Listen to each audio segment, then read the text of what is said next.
¿Qué tal, cinematsunistas? Les habla Rorschach, aquí continuando con la retrospectiva de las películas de los Cuatro Fantásticos. Bien, como ustedes ya saben, la versión del año 2005 no fue muy bien recibida por la crítica que digamos, no recaudó demasiado en taquilla y se convirtió en una de las películas de superhéroes más abucheadas por los fanáticos en internet. Pero, aún así, Fox siguió adelante con una secuela, poniendo a estos Cuatro Fantásticos en una situación mucho más grande, en locaciones más diversas, junto con personajes mucho más interesantes, así también como unos villanos realmente amenazantes. Pero era inevitable que con semejante premisa tan grande, la decepción terminó siendo igual de grande.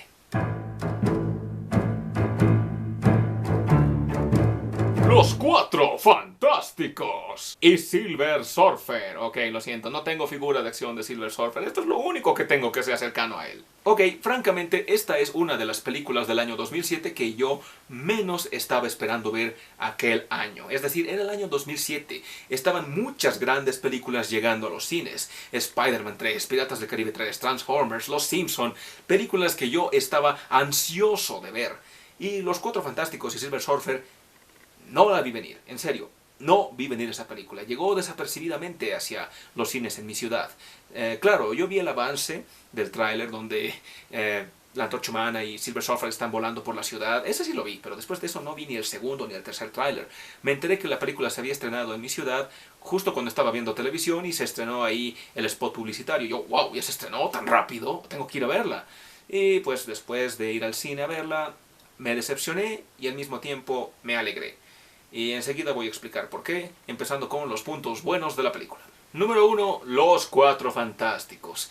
Lo hicieron mucho mejor que en la anterior película. Todos ellos, sí, incluyendo Jessica Alba, aunque sea mejoró un poquito.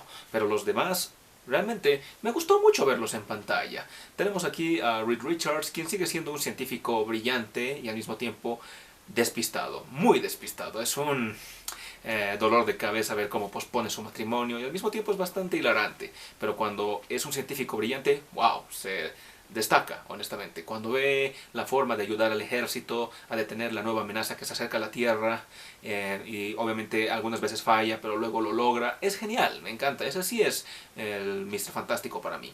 También tenemos obviamente a la grandiosa Mole, quien en mi opinión sigue siendo igual de agradable, igual de divertida. Y un poco más relajado también lo he notado, eso es bueno. Es decir, Ben Grimm acepta quién es y no tiene miedo de aceptarlo frente a todos. Usa sus dones para ayudar, eso es lo que me encanta. Incluso la Antorcha Humana me agradó mucho más en esta película. Sigue siendo un maldito egocentrista, irritante, pero más agradable, puesto que la trama misma de la película en la que tratan de establecer que los Cuatro Fantásticos podrían separarse y él se siente solo y también es afectado por el visitante que llega a la Tierra. Eso le hizo un personaje mucho más vulnerable, más relacionable. Eso fue lo que me encantó de la Antorcha Humana en esta película. Bien por Chris Evans también. Jessica Alba, pese a que sigue siendo una pésima elección como mujer invisible para mí, lo hizo un poco más tierna, más maternal. Sigue siendo pésima actriz en mi opinión, pero aún así, mejor que en la anterior película. Aunque sigue desnudándose sin ningún motivo, al menos esta vez no fue tan seguido. Pero sí fue muy humillante. Ay, pobre mujer. Luego tenemos al Doctor Doom, quien en mi opinión también lo hizo mucho mejor que la anterior película.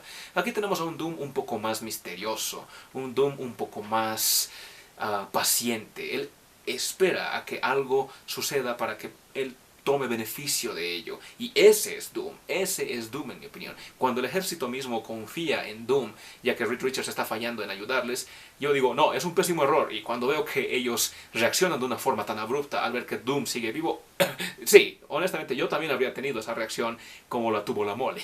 Buenísimo. Número 2, el Silver Surfer. Desde la llegada de este personaje en la película ya de por sí es muy interesante.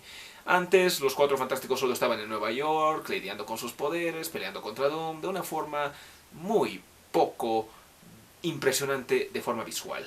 Pero cuando llega el Silver Surfer a la Tierra y la hace estragos, la hace añicos preparándola para la llegada de ya saben quién, es muy interesante. Más aún para aquellos que no hayan leído historietas o visto series animadas de los Cuatro Fantásticos, se la pasan viendo al personaje, enfocándose en él, preguntándose por qué lo hace, quién es él. Número 3, los efectos especiales, admitámoslo, son mucho mejores que en la anterior película, que no supo aprovechar muy bien estos aspectos. En esta película, sobre todo con la llegada del Silver Surfer, se ven unos efectos especiales estupendos. Por un momento hasta sentí que estaba viendo una de esas malas películas de X-Men, pero con efectos especiales igual de buenos. Mientras vemos al Silver Surfer haciendo sus estragos, alterando el clima, secando los ríos, se veía fantástico. Cuando los Cuatro Fantásticos ya por fin se portan como verdaderos superhéroes y ayudan a las personas, se ve genial. Y cuando la Antorcha Humana, obviamente tras su encuentro con el Silver Surfer, altera sus poderes y le permite a él intercambiar estos poderes con sus demás compañeros, es increíblemente hilarante, así también como muy entretenido. Por eso es que estos efectos especiales los considero muy buenos. Pese a que la película tenga sus deficiencias, estos efectos especiales no me han decepcionado para nada. Y como un plus, un punto extra hacia esta película, no es el cuarto punto, es simplemente un dato curioso, me gusta mucho el cameo de Stan Lee en esta película. Me parece uno de los mejores que ha tenido.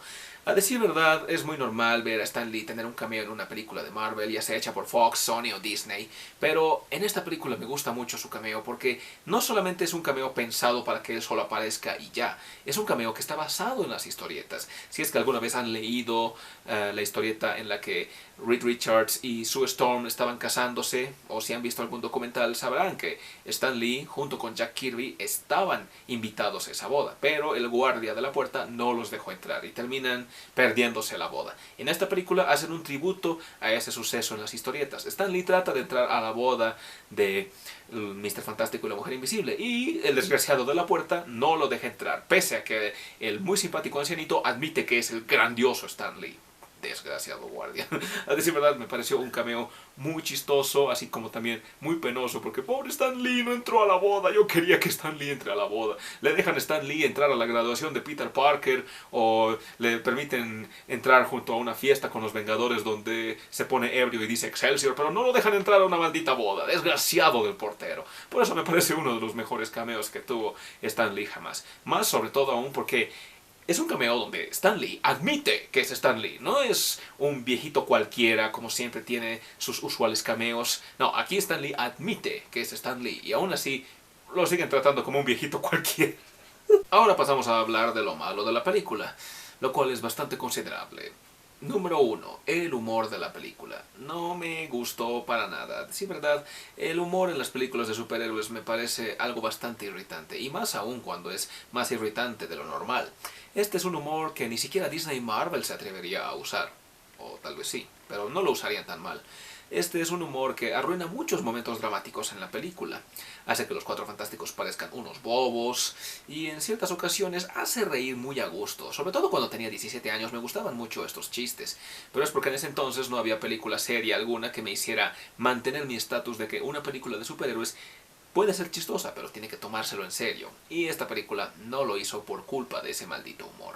Número 2. La duración de la película. Ya me conocen, ya les había comentado antes que cuando se trata de películas de superhéroes, a mí me gusta que estas duren a lo mínimo 2 horas. Y si duran un poco más de tiempo después de eso, me quedo mucho más satisfecho y la película se queda mejor en mi cabeza. Pero cuando duran entre 1 hora y media y un poco más, las películas de superhéroes en mi opinión no valen la pena. Ese es un tiempo que yo prefiero que las películas animadas tengan de duración, porque así están diseñadas para que los padres y los hijos las disfruten y no sientan que sean tediosas. En el caso de las películas live action con efectos especiales de calidad y demás, yo prefiero que dure más tiempo. Y es algo que esta película no pudo proporcionarme. Y número 3. En definitiva, esta película tiene una de las más grandes decepciones que jamás se les haya hecho a los fanáticos de las películas de superhéroes. Porque no pudimos ver a Galactus. Sí, la película nos construye la premisa de forma que el Silver Surfer está preparando el planeta para la llegada del Consumidor de Planetas, uno de los personajes más poderosos del universo Marvel.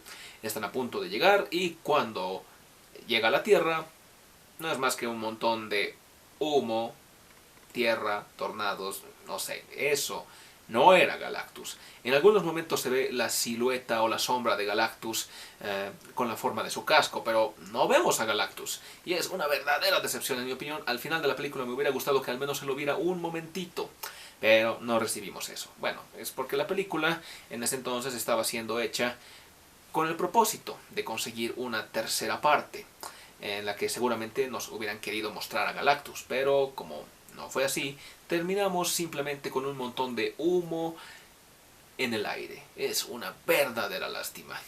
Tan increíbles efectos especiales y ni un solo Galactus nos pudo dar a la película. Lástima, mucha lástima. Al menos yo en ese aspecto me quejé demasiado cuando terminó la película. No vimos a Galactus, rayos. Bueno, a esperar la tercera. Nunca hubo tercera. No vimos a Galactus nunca. Ah, por Dios, es el colmo. En fin, eso es todo lo que opino sobre la película de los Cuatro Fantásticos y Silver Surfer. A decir verdad, me decepcionó mucho el ver que la película no ofreció todo lo que prometía, pero visualmente me deleitó y los chistes, aunque sean irritantes, cumplen muy bien su función, hacerte carcajear. Y teniendo 3 puntos buenos a su favor y 3 puntos malos en su contra, obviamente yo le doy a esta película un 5 sobre 10. Bueno, eso es todo, gracias por haber perdido su tiempo conmigo, espero que les haya gustado verme reseñando la película de los Cuatro Fantásticos y Silver Surfer. Recuerden que cualquier cosa que quieran decirme, comentarme, sugerirme o criticarme, ya saben dónde hacerlo. Yo soy Rorschach, ellos son los Cuatro Fantásticos, él es Silver Surfer, y nos despedimos diciéndoles, ay qué patético, ¿cuánto voy a tener una figura de Silver Surfer?